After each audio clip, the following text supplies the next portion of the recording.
ಗೌರವ್ ಶೆಟ್ಟಿ ಅಂದ ತಕ್ಷಣ ನಮ್ಗೆ ನೆನಪಾಗುವಂಥದ್ದು ಯೂಟ್ಯೂಬಲ್ಲಿ ಸಾಕಷ್ಟು ನಗಿಸುವಂತಹ ವಿಡಿಯೋಗಳು. ಈಗಾಗಲೇ ಸ್ಮಾಲ್ ಸ್ಕ್ರೀನಲ್ಲಿ ಆಗಿರ್ಬೋದು, ಅದರ ಜೊತೆಗೆ ಸೋಷಿಯಲ್ ಮೀಡಿಯಾದಲ್ಲಾಗಿರ್ಬೋದು, ತಮ್ಮದೇ ಆದಂತಹ ವಿಭಿನ್ನ ಚಾಪುವನ್ನು ಮೂಡಿಸಿದಂತಹ ಇವರು ಈಗ ಬ್ಯಾಕ್ ಟು ಬ್ಯಾಕ್ ಬೆಳ್ಳಿ ಪರದೆಯಲ್ಲಿ ಸಿನಿಮಾಗಳಲ್ಲಿ ಬ್ಯುಸಿ ಆಗಿದ್ದಾರೆ. ಅದೇ ರೀತಿ ಈಗ ಗಿಲ್ಲಿ ನಟ ಅದರ ಜೊತೆಗೆ ಅವರೊಟ್ಟಿಗೆ ಒಂದು ಟಕ್ ಆಫರನ್ನು ಕೊಡೋದಕ್ಕೆ ಸೂಪರ್ ಹಿಟ್ ಸೇರಿದಂತೆ ಬ್ಯಾಕ್ ಟು ಬ್ಯಾಕ್ ಪ್ರಾಜೆಕ್ಟ್ಗಳಲ್ಲಿ ಬ್ಯುಸಿಯಾಗಿರುತ್ತೆ. ಸೊ ಅಕಸ್ಮಾತಾಗಲ್ಲ ಬೇಕು ಅಂತಲೇ ಸಿಕ್ಕಿದ್ದಾರೆ ಅಂತಲೇ ಹೇಳ್ಬೋದು ನಮ್ಮ ಗೌರವ್ ಶೆಟ್ಟಿ ಅವರು. ಮಾತುಕತೆಗೆ ಸಿಕ್ಕಿದ್ದಾರೆ, ನಾನು ಮಾತನಾಡಿಸ್ತಾ ಹೋಗ್ತೀನಿ. ಸೊ ಅವ್ರ ಲೈಫಲ್ಲಿ ಏನೆಲ್ಲ ನಡೀತಾ ಇದೆ, ಯಾವ್ಯಾವ ಸಿನಿಮಾಗಳಲ್ಲಿ ಅವರ ಒಂದು ನಟನೆ ಮೂಡಿ ಬರ್ತಾ ಇದೆ, ಒಂದಷ್ಟು ವಿಚಾರಗಳನ್ನು ಮಾತನಾಡಿಸ್ತಾ ಹೋಗ್ತೀನಿ. ಬ್ರದರ್, ಮೊದಲನೇದಾಗಿ ನಮಸ್ತೆ, ಹೇಗಿದ್ದೀರಾ? ಚೆನ್ನಾಗಿದ್ದೀನಿ ಸರ್, ನೀವು ಚೆನ್ನಾಗಿದ್ದೀರಾ? ನಾನು ಸೂಪರ್ ಆಗಿದ್ದೀನಿ. ಸ್ಮಾಲ್ ಸ್ಕ್ರೀನಲ್ಲಂತೂ ಆಟ ಆಡಿದ್ದಾಯಿತು, ಈಗ ಬಿಗ್ ಸ್ಕ್ರೀನ್ಗೂ ಎಂಟ್ರಿ ಕೊಟ್ಟಿದ್ದೀರಾ. ಬಿಗ್ ಸ್ಕ್ರೀನಲ್ಲಿ ಬ್ಯಾಕ್ ಟು ಬ್ಯಾಕ್ ಬ್ಯುಸಿ ಆಗಿದ್ದೀರಾ, ಹೆಂಗೆ ಅನ್ನಿಸ್ತಿದೆ ಲೈಫು ಅಂತ?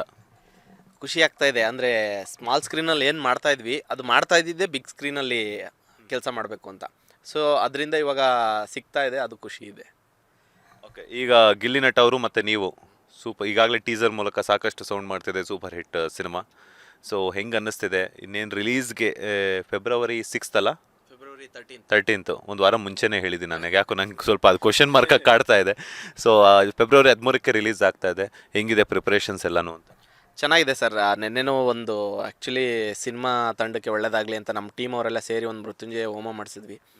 ಹಂಗೆ ಗಿಲ್ಲಿಯವರು ಗೆದ್ದು ಬರಲಿ ಅಂತ ಒಂದು ಪೂಜೆನೂ ಮಾಡಿಸಿದ್ದಾರೆ ಟೀಮ್ ಅವರೆಲ್ಲ, ನಾವೆಲ್ಲ ಹೋಗಿ ಜಾಯ್ನ್ ಆಗಿದ್ವಿ. ಸೊ ಇನ್ಮೇಲಿಂದ ಪ್ರಮೋಷನ್ಗಳು ಸ್ಟಾರ್ಟ್ ಆಗುತ್ತೆ. ಗಿಲ್ಲಿಯವರು ಆಚೆ ಬಂದಮೇಲೆ ಒಂದು ಪ್ರೆಸ್ ಮೀಟ್ ಮಾಡಿ ಆಮೇಲೆ ಎಲ್ಲ ಕಡೆ ಪ್ರಮೋಷನ್ಗೆ ಹೋಗಿ ಸೊ ಸಿನಿಮಾ ರಿಲೀಸ್ ಮಾಡೋಣ ಅಂತ ಪ್ಲ್ಯಾನ್ ಮಾಡ್ತಾಯಿದ್ವಿ. ಟೀಸರ್ ಮೂಲಕ ಅಂತೂ ಇಬ್ಬರ ಮಾತಿನ ಚಕಮಕಿ, ವಾಗ್ವಾದ ಆಗಿರ್ಬೋದು, ಜುಗಲ್ಬಂದಿ ಆಗಿರ್ಬೋದು, ಸಿಕ್ಕಾಪಟ್ಟೆ ಹೈಪನ್ನು ಕ್ರಿಯೇಟ್ ಮಾಡಿದೆ. ಬಿಕಾಸ್ ನಾವು ಕೂಡ ಟೀಸರ್ ರಿಲೀಸ್ ಟೈಮಲ್ಲಿ ಇದ್ವಿ. ಸೊ ಸಿನಿಮಾದಲ್ಲಿ ಯಾವ ರೀತಿ ಎಕ್ಸ್ಪೆಕ್ಟ್ ಮಾಡಬಹುದು, ಎಷ್ಟರ ಮಟ್ಟಿಗೆ ಎಕ್ಸ್ಪೆಕ್ಟ್ ಮಾಡಬಹುದು ಅಂತ? ಸರ್ ಟೀಸರಲ್ಲಿ ನೋಡಿರೋದು ನೀವು 1% ಅಷ್ಟೇ.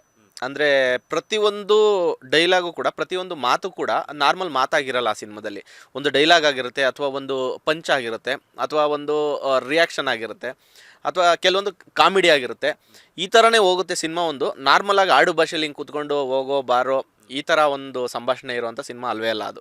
ಸೊ ಆ ಥರ ವಿಜಯನಂದ್ ಸರ್ ಮಾಡೇ ಇಲ್ಲ. ಅದ್ಭುತವಾಗಿ ಪ್ರತಿಯೊಂದು ಡೈಲಾಗು ಕೂಡ ಪಂಚ್ ಆಗಬೇಕು, ಪ್ರತಿಯೊಂದು ಮಾತು ಕೂಡ ನಿಮ್ಗೆ ನಗು ತರಿಸ್ಬೇಕು ಅನ್ನೋಂಥ ಸಿನಿಮಾ ಅದು. ಈಗ ಬಿಗ್ ಬಾಸ್ ಅಂತೂ ನೋಡಿದ್ದಾಯ್ತು, ನೋಡ್ತಾನೆ ಇರ್ತೀರಾ ಕೂಡ. ಸೊ ಗಿಲ್ಲಿ ನಟ ಅವರು ಬಿಗ್ ಬಾಸಲ್ಲಿ ಇದ್ದಂಗೆ ಸಿನಿಮಾ ಸೆಟ್ಟಲ್ಲೂ ಇರ್ತಿದ್ರಾ ಅಂತ? ಎಷ್ಟು ವರ್ಷಗಳ ಹಿಂದೆ ನಿಮ್ಮ ಪರಿಚಯ ಗಿಲ್ಲಿ ಅವರು?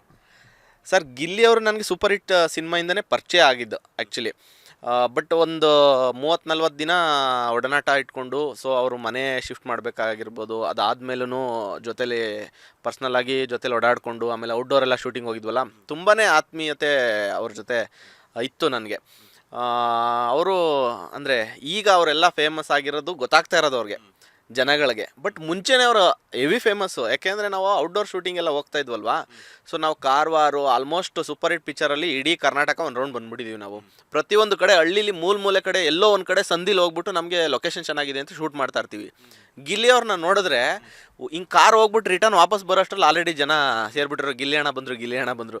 ಮಕ್ಕಳುಗಳು ಗಿಲ್ಲಿ ಅಣ್ಣ ಅಂತ. ಅಂದರೆ ಜಿ ಕನ್ನಡ ಅಲ್ಲಿ ಅವ್ರದ್ದು ಪ್ರಾಪರ್ಟಿ ಕಾಮಿಡಿ ಇತ್ತಲ್ಲ, ಆಲ್ರೆಡಿ ತುಂಬ ರೀಚ್ ಆಗಿತ್ತು. ಸೊ ಆಗ್ಲಿಂದ ಅವರು ಸೆಟ್ ಆಫ್ ಆಡಿಯನ್ಸ್ನ ಕಂಬೈನ್ ಮಾಡಿ ಬಂದಿದ್ದರು. ಸೊ ಬಿಗ್ ಬಾಸಲ್ಲಿ ಅವರ ಒಂದು ನೈಜವಾಗಿ ಮಾಡ್ತಾ ಇರೋಂಥ ಕಾಮಿಡಿಗಳು ಇಷ್ಟ ಆಗಿ ಇಷ್ಟು ಜನ ಸೆಟ್ ಆಫ್ ಆಡಿಯನ್ಸ್ ಇದ್ರಲ್ಲ, ಇಷ್ಟು ಜನ ಫ್ಯಾನ್ ಆಗಿಬಿಟ್ಟಿದ್ದಾರೆ ಅವ್ರಿಗೆ.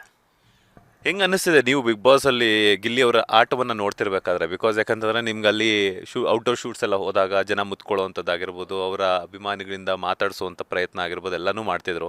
ಸೊ ಈಗ ಅದೇ ಗಿಲ್ಲಿ ನಟರ ಅವರನ್ನು ಬಿಗ್ ಬಾಸ್ ಅಂತಹ ಒಂದು ದೊಡ್ಡ ವೇದಿಕೆಯಲ್ಲಿ ನೋಡುವಂಥದ್ದು ಖುಷಿ ವಿಚಾರ. ಅದರೊಟ್ಟಿಗೆ ಅವರ ಆಟವನ್ನು ಯಾವ ರೀತಿ ನೋಡಿ ಎಂಜಾಯ್ ಮಾಡ್ತಿದ್ದೀರಾ ನಿಮಗೆ? ಸರ್ ಅವ್ರ ಆಟ ಅನ್ನೋದಕ್ಕಿಂತ ಅವ್ರ ಮಾತೇ ಒಂಥರ ಮಜಾ.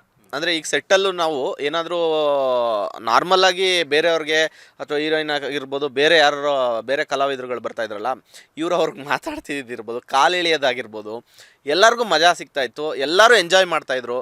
ಅದನ್ನು ನಾವು ಮುಂಚೆಯಿಂದನೂ ಅಭ್ಯಾಸ. ಈಗ ಬಿಗ್ ಬಾಸ್ ಮನೇಲಿ ಏನು 3 ತಿಂಗಳು ಅವ್ರು ಎಂಜಾಯ್ ಮಾಡಿದಾರಲ್ಲ, ನಾವು ಶೂಟಿಂಗ್ ಸೆಟ್ಟಲ್ಲಿ ಎಂಜಾಯ್ ಮಾಡಿದ್ದೀವಿ ಅದನ್ನು. ಸೊ ಎಲ್ಲೋ ಒಂದು ಕಡೆ ಖುಷಿ ಆಗುತ್ತೆ, ತುಂಬ ಚೆನ್ನಾಗಿ ಆಡ್ತಾ ಇದ್ದಾರೆ. ಆಟದಕ್ಕಿಂತ ಚೆನ್ನಾಗಿ ಜನನ ಮನಸ್ಸಿಗೆ ಗೆಲ್ತಾ ಇದ್ದಾರೆ. ಅಂದರೆ ಜನಕ್ಕೆ ಏನು ಬೇಕು ಅದನ್ನು ಕೊಡ್ತಾ ಇದ್ದಾರೆ. ಬಿಗ್ ಬಾಸ್ ಅನ್ನೋದೊಂದು ಎಂಟರ್ಟೈನ್ಮೆಂಟ್ ಶೋ, ಜನಕ್ಕೆ ಏನು ಬೇಕು ಮನೋರಂಜನೆ, ಅದನ್ನು 100% ತಪ್ಪದೇನೆ ಮಾಡ್ತಾ ಇದ್ದಾರೆ ಅವರು. ಟ್ರಯಾಂಗಲ್ ಲವ್ ಸ್ಟೋರಿ ಬಗ್ಗೆ ಏನು ಹೇಳ್ತೀರಾ ಅಂತ? ಟ್ರಯಾಂಗಲ್ ಲವ್ ಸ್ಟೋರಿ ಗೊತ್ತಿಲ್ಲ ಸರ್ ಅದು ಏಕೆಂದರೆ ಅಲ್ಲಿ ಒಳಗಡೆ ಏನು ನಡೀತಾ ಇರುತ್ತೋ ಅದನ್ನು ನಮ್ಗೆ ಎಷ್ಟು ಕಟ್ ಮಾಡ್ಬಿಟ್ಟು ತೋರಿಸ್ತಾ ಇದ್ದಾರೋ ಅದ್ರ ಮೇಲೆ ನಾವು ಜಡ್ಜ್ ಮಾಡಿಬಿಡ್ತಾ ಇದ್ದೀವಿ. ಬಟ್ ಒಳಗಡೆ ಎಷ್ಟು ನಡೀತಾ ಇದೆ, ಏನು ನಡೀತಾ ಇದೆ ಅದು ನಮಗೆ ಗೊತ್ತಿಲ್ವಲ್ಲ. ಸೊ ಹಂಗಾಗಿ ನಮ್ಗೆ ಜಡ್ಜ್ಮೆಂಟ್ ಆಚೆ ಬಂದಮೇಲೆ ಅವ್ರು ಹೆಂಗಿರ್ತಾರೆ ಅದ್ರ ಮೇಲೆ ನಮಗೆ ಗೊತ್ತಾಗುತ್ತೆ, ಇದು ಯಾವ ಟ್ರಯಾಂಗಲ್ ಲವ್ ಸ್ಟೋರಿನಾ ಅಥವಾ 2 ಏನಾ ಸಿಂಗಲ್ಲ ಅಂತ ಆಚೆ ಬಂದಮೇಲೆ ಗೊತ್ತಾಗುತ್ತೆ. ಈಗ ಪ್ರತಿದಿನ ಬಿಗ್ ಬಾಸ್ ಅಂತೂ ನೋಡ್ತಾ ಇದ್ರಲ್ಲ ಸರ್? ಟೈಮ್ ಸಿಕ್ಕಾಗೆಲ್ಲ ನೋಡ್ತಾ ಇರ್ತೀನಿ ಸರ್. ಶೂಟ್ ಕಂಟಿನ್ಯೂಸ್ ಆಗಿ ನಡೀತಾ ಇದೆ, ಆಮೇಲೆ ಸಿನಿಮಾಗಳು ರಿಲೀಸ್ ಇದ್ದಾವೆ, ಪ್ರಮೋಷನ್ ಆ್ಯಕ್ಟಿವಿಟೀಸ್ ನಡೀತಾ ಇದೆ, ಹಂಗಾಗಿ ಫ್ರೀ ಇದ್ದಾಗ ಅಥವಾ ಫೋನಲ್ಲೆಲ್ಲ ನೋಡ್ತಾ ಇರ್ತೀನಿ. ಈಗ ಗಿಲ್ಲಿಯವರು ಕಾವ್ಯ ಹಿಂದೆ ಕಾವು ಕಾವು ಅಂತ ಹೋಗ್ತಾ ಇದ್ದಾರೆ, ಬಟ್ ರಕ್ಷಿತಾ ಅವರು ಗಿಲ್ಲಿ ಥರನೇ ಹುಡುಗ ಬೇಕು ಅಂತ ಹೇಳ್ತಿದ್ದಾರೆ. ಸೊ ಈ ಟ್ರಯಾಂಗಲ್ ಲವ್ ಸ್ಟೋರಿ ಆಗಾಗ ನೋಡ್ತಿರ್ಬೇಕಾದ್ರೆ ಅನಿಸಿದ್ರು ಹೆಂಗೆ ಮಜಾ ಕೊಡ್ತಿದೆ ಅಂತ. ಆ್ಯಕ್ಚುಲಿ ಮೊನ್ನೆ ಒಂದು ಟ್ರೋಲ್ ನೋಡಿದೆ ನಾನು, ಅದು ತುಂಬ ಅರ್ಥಪೂರ್ಣವಾಗಿ ಇತ್ತು. ನಾವು ಇಷ್ಟಪಡೋರಿಂದ ಹೋಗೋ ಬದಲು ನಮ್ಮನ್ನು ಇಷ್ಟಪಡೋರ ಜೊತೆ ನಾವಿದ್ದಾಗ ಚೆನ್ನಾಗಿರುತ್ತೆ ಜೀವನ ಅನ್ನೋದನ್ನ ಇವ್ರು 3 ಜನನ ಕಂಪೇರ್ ಮಾಡಿಬಿಟ್ಟು ಒಂದು ಟ್ರೋಲ್ ಮಾಡಿದರು. ಹೌದಲ್ವಾ ಅಂತ ಅನಿಸ್ತು. ಬಟ್ ಅವ್ರವ್ರ ಇಷ್ಟ ಅಲ್ವಾ ಅದು. ರಕ್ಷಿತಾ ಅವ್ರೂ ಅವ್ರಿಗೆ ಗಿಲ್ಲಿಯವ್ರ ಮೇಲೆ ಒಲವಾಗಿರ್ಬೋದು, ಬಟ್ ಅದೇ 100%. ಯಾಕೆಂದರೆ ಆಚೆ ಬಂದ ಮೇಲೆ ಗೊತ್ತಾಗುತ್ತೆ ಏನು ಅವ್ರದ್ದೇ, ಏಕೆಂದರೆ ಅವ್ರವ್ರದ್ದೇ ಲೈಫ್, ಸಪ್ರೇಟ್ ಲೈಫ್ಗಳಿರ್ತವೆ. ಆಚೆ ಬಂದಮೇಲೆ ಅವ್ರವ್ರದ್ದೇ ಜೀವನಗಳಿರ್ತವೆ.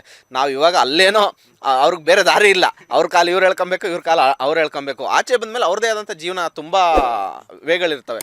ಸೊ ಅವಾಗ ಹಿಂಗಿರುತ್ತೆ ಅವ್ರ ಜೀವನ, ಅವ್ರ ಜೊತೇಲಿ ಯಾವ ಥರ ಇರ್ತಾರೆ ಅದ್ರ ಮೇಲೆ ಡಿಪೆಂಡ್ ಆಗುತ್ತೆ ಅಷ್ಟೇ ಅದು. ಲೇಟೆಸ್ಟ್ ಹಾಗೂ ಇಂಟ್ರೆಸ್ಟಿಂಗ್ ಸುದ್ದಿಗಳಿಗಾಗಿ ಬಾಸ್ ಟಿವಿ ಕನ್ನಡ ಚಾನೆಲ್ನ ಸಬ್ಸ್ಕ್ರೈಬ್ ಮಾಡಿ. ಹಾಗೆಯೇ ಬೆಲ್ ಐಕಾನ್ ಪ್ರೆಸ್ ಮಾಡಿ. ಇದರ ಜೊತೆಗೆ ಫೇಸ್ಬುಕ್, ಇನ್ಸ್ಟಾಗ್ರಾಮ್, ಎಕ್ಸ್ನಲ್ಲೂ ಮಿಸ್ ಮಾಡದೆ ಫಾಲೋ ಮಾಡಿ.